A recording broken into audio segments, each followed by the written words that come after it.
মাংস খেতে খেতে একদম সবাই আসলে বোর হয়ে গিয়েছি, এমন অবস্থা।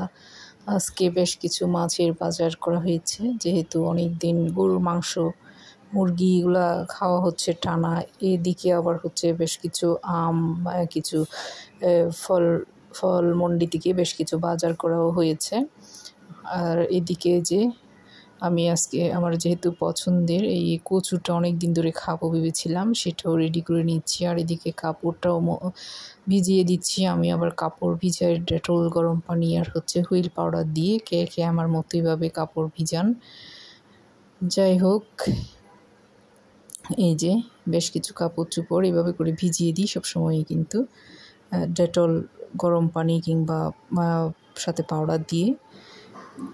এটা ছিল সকালে উঠে প্রথমে হচ্ছে কাজগুলো করে নিয়েছি আর কি।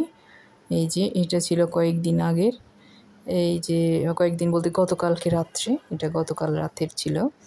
কলা যেহেতু আমার রেগুলার খাবার, আমাদের এই কলা, তারপর হচ্ছে যে লেক্সাস বিস্কিট, ওটাও খেতে হয় যেহেতু ডায়াবেটিস আছে।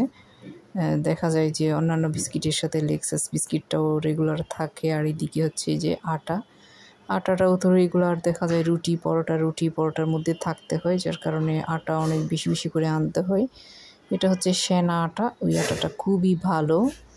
আবার একটা এটা সুজি ছিল, সেনার সুজি। এদিকে এই যে দেখেন ভর্তাটা বানিয়েছি, ভীষণ মজা হয়েছে, রেসিপি দিয়েছিলাম বেগুনের ভর্তা।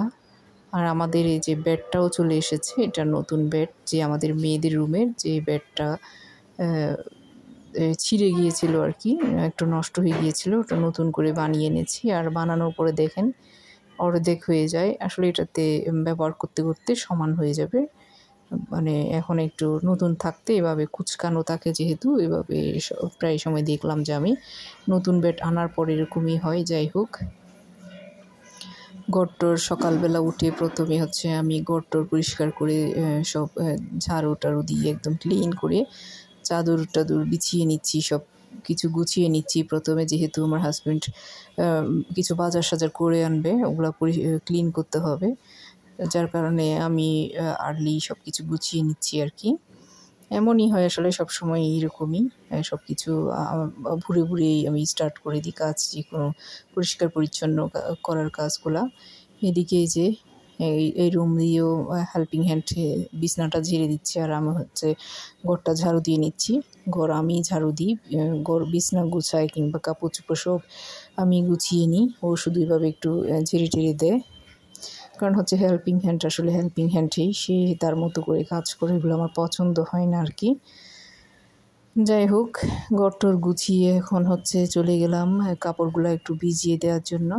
কাপড়গুলা যেহেতু ওয়াশিং মেশিনটা আসলে অনেক দিন ধরে চালানো হচ্ছে না, এই কারণে যে ওয়াশিং মেশিনের পানি যেই লাইন দিয়ে যায়, ওই লাইনটা কেন জানি একটু জাম হয়ে গিয়েছে, যার কারণে হচ্ছে ওই মেশিনটা আসলে চালানো হচ্ছে না।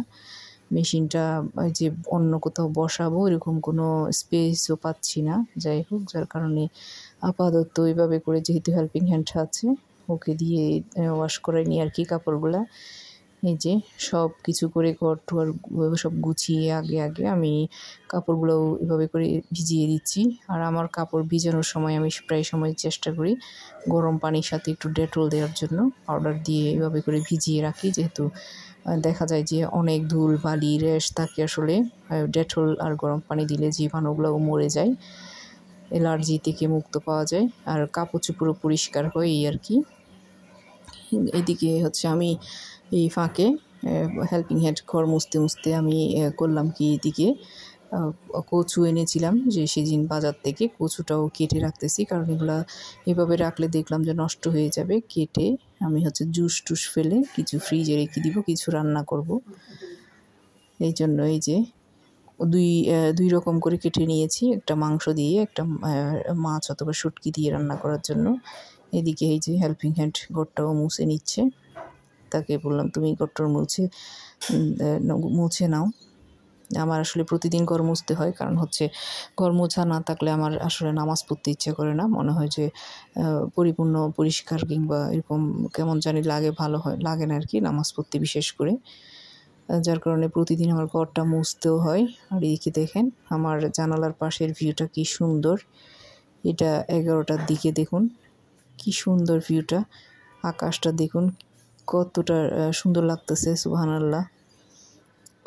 এই ফাঁকে আমি যেহেতু আমার হাজব্যান্ড বাজার থেকে আসবে, আমি কাজকর্ম শেষ করে একটু পায়তারা করছিলাম, আর এদিকে এটাও একটু ভিডিও করে নিলাম আপনাদেরকে দেখানোর জন্য। এই যে এসে গিয়েছে অলরেডি আমার হেল্পিং হ্যান্ড, গিয়ে বাজারগুলা গাড়ি থেকে নিয়ে আসলো আর কি। এখন দেখব কি কী এনেছে। অনেক দিন আসলে গরুর মাংসটা একটু বেশি খাওয়া হয়ে গিয়েছে, রেসিপিও বানাচ্ছি। পাশাপাশি আসলে গরুর মাংস এমন একটা জিনিস যে না খেয়ে পারাও যায় না। দেখা যায় যে সবাই পছন্দ করে, বাচ্চারা, আমি তো পছন্দ করিই।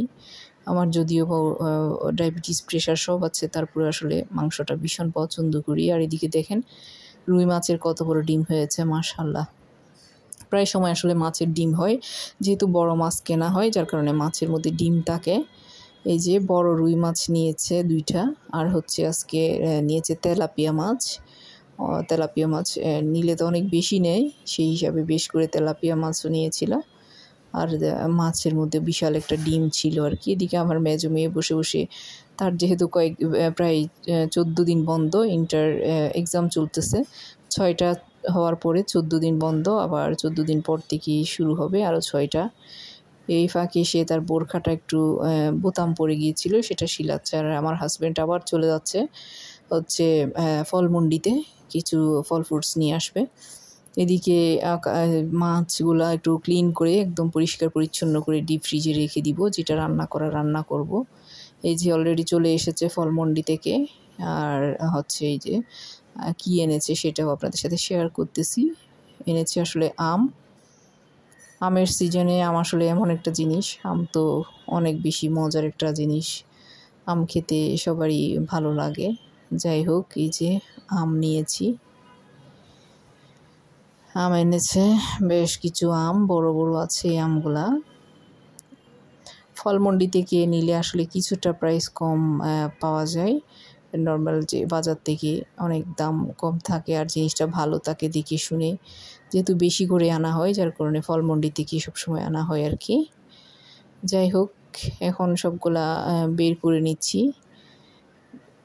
এই যে এরপরে হচ্ছে এখানে এনেছে আরও কিছু জিনিস, তার মধ্যে হচ্ছে আমি বলেছিলাম চিয়া সিড আনার জন্য। আসলে চিয়া সিডটা তো খাওয়া হয়, দেখা যায় যে চিয়া সিড খুবই উপকারী শরীরের জন্য, আমি মনে করি আর কি। আর এনেছে হচ্ছে এটা, সবাই জানেন চিয়া সিডটা অনেক বেশি উপকারী। আর হচ্ছে যে আলু বোখারা, আমার বিরিয়ানিতে প্রায় সময় আলু বোখারা দেওয়া হয়, আলু বোখারাটা দিলে আমার কাছে খুব ভালো লাগে। আর এদিকে বেশ কিছু সাবান এনেছিল, এগুলো আসলে মাছের বাজারের সাথে এনেছিল, ভিম বার আর হচ্ছে গা ধোয়ার সাবান আর কি, এই এতটুকু।